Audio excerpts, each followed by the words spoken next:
1,23,120 രൂപ. ഒരു പവൻ സ്വർണത്തിന് ഇന്ന് കേരളത്തിൽ കൊടുക്കേണ്ട വിലയാണിത്.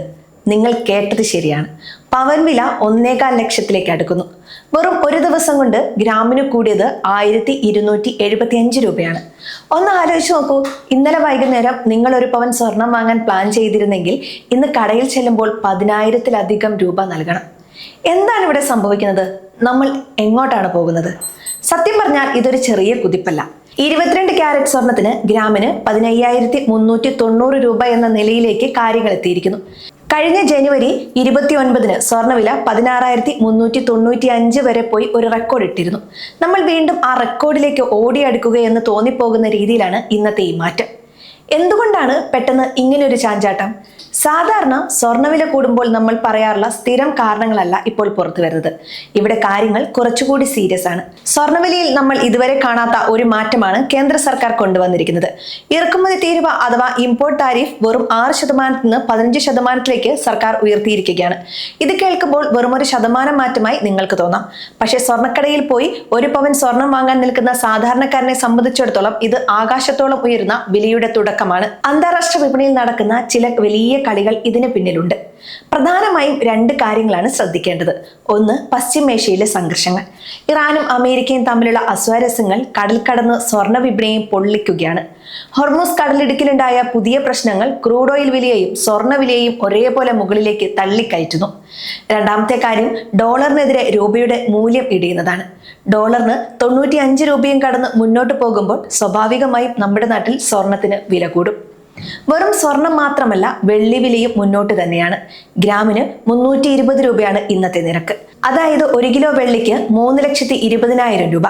സ്വർണത്തിന്റെ കൂടെ വെള്ളിയും ഇങ്ങനെ കുതിക്കുന്നത് വിപണിയിൽ വലിയൊരു അനിശ്ചിതത്വം നിലനിൽക്കുന്നു എന്നതിന്റെ ലക്ഷണമാണ്. നിക്ഷേപകർക്ക് ഇപ്പോൾ സ്വർണമാണ് ഏറ്റവും സുരക്ഷിതമായ ഇടം. ലോകമെമ്പാടുമുള്ള സെൻട്രൽ ബാങ്കുകൾ വലിയ തോതിൽ സ്വർണം വാരിക്കൂട്ടുന്നുണ്ട്. ഡോളറിനെ വിശ്വസിക്കാൻ പറ്റാത്ത അവസ്ഥ വരുമ്പോൾ എല്ലാവരും ഓടിപ്പോയി സ്വർണം വാങ്ങുകയാണ്. അതുകൊണ്ട് തന്നെ ഡിമാൻഡ് കൂടുന്നു, വിലയും കൂടുന്നു. ഇവിടെയാണ് നമ്മൾ ഒരു നിമിഷം ഒന്ന് നിന്ന് ആലോചിക്കേണ്ടത്. സാധാരണക്കാരായി നമ്മളെ ഇതെങ്ങനെ ബാധിക്കും? ഒരു കല്യാണം നിശ്ചയിച്ചു വെച്ചിരിക്കുന്ന വീട്ടുകാരെ സംബന്ധിച്ചിടത്തോളം ഇതൊരു വലിയ ഷോക്ക് തന്നെയാണ്. ഒരു IT ജീവനക്കാരനോ അല്ലെങ്കിൽ ഒരു ചെറുകിട ബിസിനസ്സുകാരനോ തന്റെ മകളുടെ കല്യാണത്തിനായി സ്വർണം വാങ്ങാൻ കരുതി വെച്ച പണം ഇപ്പോൾ തികയുന്നില്ല എന്ന അവസ്ഥയാണ്. 10 പവൻ സ്വർണം വാങ്ങാൻ പ്ലാൻ ചെയ്ത ഒരാൾക്ക് ഇന്ന് 12 ലക്ഷത്തിലധികം രൂപ കണ്ടെത്തേണ്ടി വരുന്നു. ഇതൊരു ചെറിയ തുകയല്ല. നമ്മുടെ മാസ ബജറ്റിനെ തന്നെ ഇത് തകിടം മറിക്കും. പലരും ചോദിക്കുന്നുണ്ട്, ഈ വില ഇനിയും കൂടുമോ അതോ കുറയാൻ സാധ്യതയുണ്ടോ എന്ന്. സത്യം പറഞ്ഞാൽ ഈ ചോദ്യത്തിന് കൃത്യമായ മറുപടി ആർക്കും നൽകാൻ കഴിയില്ല. പക്ഷെ ഒരു കാര്യം വ്യക്തമാണ്, ലോക വിപണിയിലെ രാഷ്ട്രീയ സാഹചര്യം ശാന്തമാകുന്നതുവരെ ചാഞ്ചാട്ടം തുടരും. ഫെഡറൽ റിസർവ് പലിശ നിരക്കുകളിൽ മാറ്റം വരുത്താത്തതും പക്ഷെ പണപ്പെരുപ്പം കൂടുമെന്ന പേടിയും വിപണിയെ വല്ലാതെ സ്വാധീനിക്കുന്നുണ്ട്.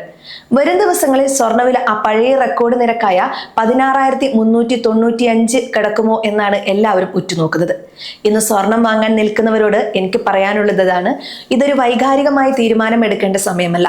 പവൻ വില 1 ലക്ഷം കഴിഞ്ഞപ്പോൾ നമ്മൾ വിചാരിച്ചു ഇനി കുറയുമെന്ന്. പക്ഷേ സംഭവിച്ചത് നേരെ തിരിച്ചാണ്. വിപണിയിലെ ഈ ഉയർച്ച താഴ്ചകൾ കൃത്യമായി നിരീക്ഷിക്കുക.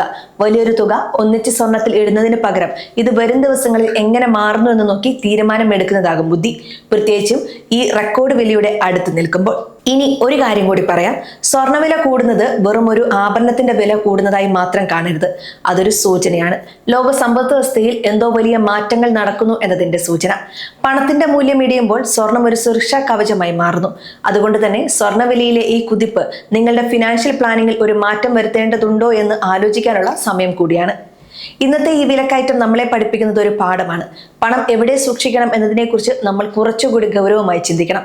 സ്വർണത്തെ വെറും ഒരു ലോഹമായി കാണാതെ ഒരു അസറ്റ് ക്ലാസ് ആയി കണ്ടുപഠിക്കാൻ ശ്രമിക്കുക. ഈ വിലവർദ്ധനവ് ഒരു താൽക്കാലിക പ്രതിഭാസമാണോ അതോ ഇതൊരു പുതിയ നോർമൽ ആണോ എന്ന് വരും ആഴ്ചകളിൽ നമുക്ക് മനസ്സിലാകും. അതുവരെ ഈ നമ്പറുകളൊക്കെ നിങ്ങളുടെ വാച്ച് ലിസ്റ്റിൽ സൂക്ഷിക്കുക.